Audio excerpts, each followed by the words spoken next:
Les premiers départs en vacances et cette nouvelle journée d'action menée par les militants anti-péage sur l'autoroute A63 à Casse-Tête dans les Landes. Ils ont incité les automobilistes à quitter l'autoroute. Ludivine Tachon, Jean-Yves Potra.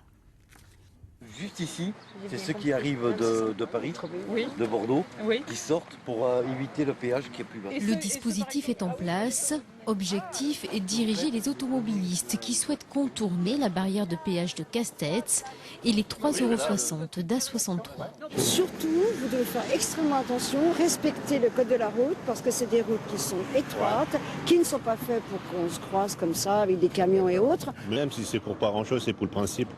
En amont, une signalisation quelque peu sauvage informe les usagers de l'A63. Message relayé aussi sur les aires de repos par les membres du collectif National 10, très bien accueillis par les usagers réguliers et par les vacanciers surpris par le nouveau péage. C'est une nationale, la transforme en autoroute, il faut payer. Mais il y a des impôts européens pour faire ça. Donc voilà, je pense qu'aider un peu à lutter contre l'arnaque permanente des automobilistes, c'est une bonne chose. Ça fait plusieurs fois qu'ils viennent ici dans les Landes et que c'était gratuit à l'origine, c'était l'ancienne nationale. Et qu'ils sont entièrement d'accord avec nous. Privé de National 10, la traversée des Landes gratuitement est devenue un vrai parcours du combattant pour les automobilistes. Aucun GPS n'indique les nouveaux points de péage. On ne pouvait pas crier au voleur avant d'avoir été volé.